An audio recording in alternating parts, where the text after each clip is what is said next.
जय श्री राम, जय श्री बालाजी महाराज। जिनकी साधना सही होने लगती है या सही साधना में सफलता प्राप्त होने लगती है तो भगवान उन्हें उन्हें कुछ अलग अलग प्रकार के अनुभव करवाते हैं। किस प्रकार के वो अनुभव हो सकते हैं, कैसे अनुभव हो सकते हैं, उन अनुभवों से आप ये ज्ञात कर सकते हो कि आप साधना के क्षेत्र में सफल हो रहे हो। कैसा अनुभव, किस प्रकार का अनुभव होता है? देखिए, साधना शरीर का सदना, और ये प्रभु जब आदमी साधना करता है किसी भी मंत्र की, किसी अपने इष्ट आराध्य की, तो साधना करते करते उसे सिद्धि की प्राप्ति होती है।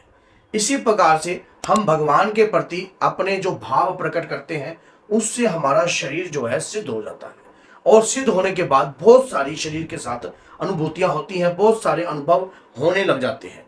कैसे और किस प्रकार के वो अनुभव होते हैं जो परमात्मा के द्वारा हमें प्राप्त होते हैं? देखिए, सबसे पहला तो ये होता है कि जब हम साधना करते हैं अपने इष्ट अपने आराध्य की, तो हमें जो है बाबा की, जैसे हम हनुमान जी की साधना करते हैं तो उनकी तरंगे हमारे शरीर पर आती हैं, तो वो तरंगों से हमें अनुभव होते हैं कई प्रकार के अनुभव। जैसा कि आपको कुछ पहले ही समझ में आने लग जाता है, जैसा कुछ होने वाला है तो आपका माइंड पहले ही इस चीज को ज्ञात कर जाता है कि ये चीज हो सकती है, ऐसा हो रहा है। ये क्यों अनुभव हो रहे हैं? कई बार आपने देखा होगा कि आपके कहे हुए वचन जो है वो सत्य होने लगते हैं। वो क्यों हो जाते हैं, किस तरीके से हो जाते हैं? वो इसी प्रकार से हो जाते हैं जब आप लगातार अपने इष्ट अपने आराध्य की मंत्र जाप या उनके नाम की साधना करते हो या उनके नाम की पूजा पाठ करते हो। मान लीजिए आप सुंदरकांड का पाठ कर रहे हो, आप हनुमान चालीसा का पाठ कर रहे हो, तो आपका इस शरीर के अंदर एक ऊर्जा उत्पन्न होती है और उसी ऊर्जा से आपको अनुभव होता है।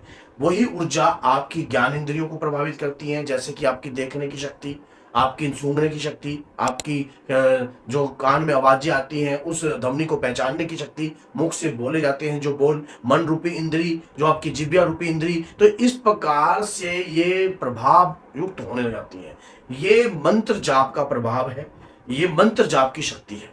अब अनुभव आपको एडवांस में जो प्राप्त हो रहे हैं वो इसीलिए हो रहे हैं क्योंकि मंत्र जाप से शरीर में ऊर्जा आ रही है और जिससे आपको अनुभव हो रहे हैं।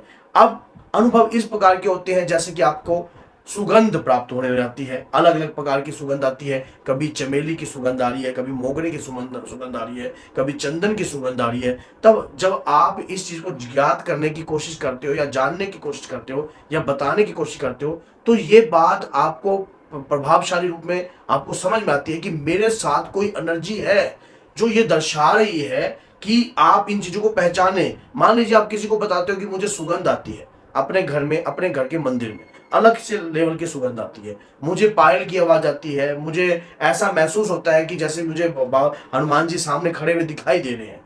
तो ये अनुभव आपको ही क्यों, अगर किसी ऐसे व्यक्ति को आप ये बात बताओगे जो पूजा पाठ नहीं करता या पूजा पाठ करता भी हो, उसको ऐसे कहोगे जिसको आध्यात्मिकता ज्ञान की कोई नॉलेज ना हो, अगर कहोगे कि मुझे हनुमान जी दिखते हैं, तो वो आपका मजाक उड़ा सकता है।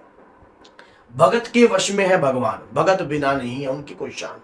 जब हम अपने इष्ट आराध्य की नित्य नियम से माला जाप पूजा याचना तपस्या करते हैं तो वो हम हमारी भक्ति से प्रसन्न होने के बाद हमें कई प्रकार के अनुभव देते हैं। दीपक में फूल बनना, ये भी इस बार का इंडिकेटर्स है कि आपको दीपक में जो फूल बनते हैं, कई बार हार्ट की शेप के फूल बनते हैं, नैन की शेप में फूल बनते हैं। और जिस दिन प्रमुख दिन होता है, मान लीजिए जिस दिन माता की चौदस है या जिस दिन आप हनुमान जी की पूर्णिमा है, मंगलवार का दिन है, शनिवार का दिन है, उस दिन ऐसा आपको महसूस होता है कि ज्योति आपसे कुछ कहना चाहती है। उस ज्योति के अनुभव को आप पहचानने लग जाते हो, उनके इंडिकेटरों को आप समझने लग जाते हो। कई लोगों के लिए ये कई बार ऐसा होता है कि तेल ज्यादा डला है या कुछ ऐसा होता है, कई लोगों के लिए ये इस प्रकार के अनुभव होते हैं, लेकिन हमारे लिए ये अनुभव हमारे देवता से जुड़े हुए होते हैं कि देवता आपको कुछ कहना चाहते हैं।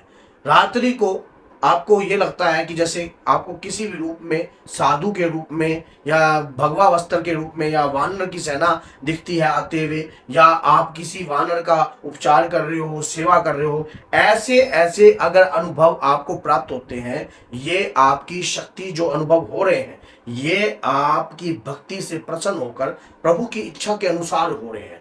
जब व्यक्ति कोई भी नाम, कोई भी मंत्र का जाप करता है तो वो एक ऐसी रहस्यमय दुनिया में जाने लग जाता है कि जिसके बाद उसको समझ में नहीं आता।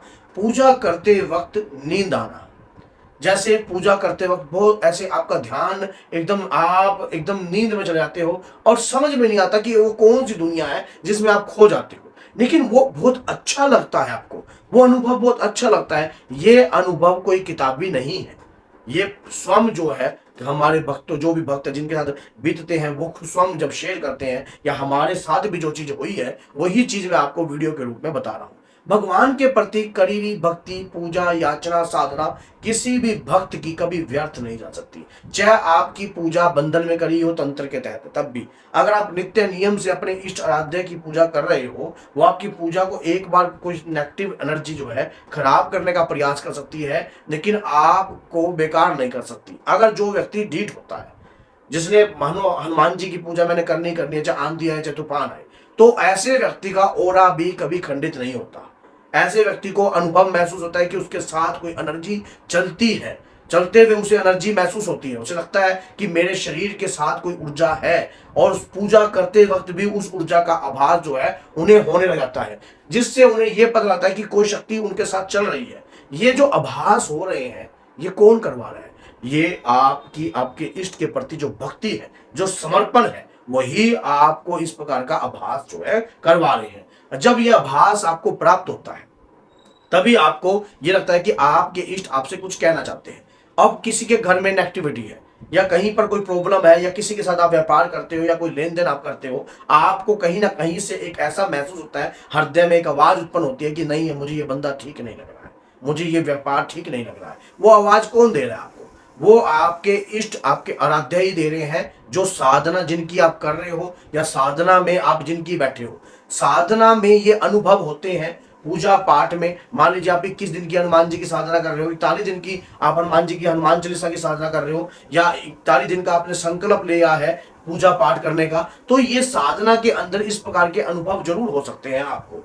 आपके इष्ट आपसे बात भी करते हैं। अगर आप हृदय की आवाज से जानकर देखो, आप जब ध्यान लगाओगे, जब पूजा करोगे, पूजा करते वक्त जब आपका ध्यान लग जाता है, तो उस माया रूपी संसार से वो एक अलग दुनिया में आपको ले जाते हैं, जिससे आपकी उनके साथ वार्तालाप होती है। आप जब सोते हो तब भी एक ध्यान लगाते हो, और जब पूजा करते हो तब भी एक ध्यान में चले जाते हो। तो ये जो खिंचाव आपके शरीर के साथ बार बार हो रहा है, ये एनर्जी का ही संकेत है। कोई शक्ति आपके शरीर पर आ रही है, लेकिन आप उस शक्ति को सही रूप से समझ नहीं पा रहे हो।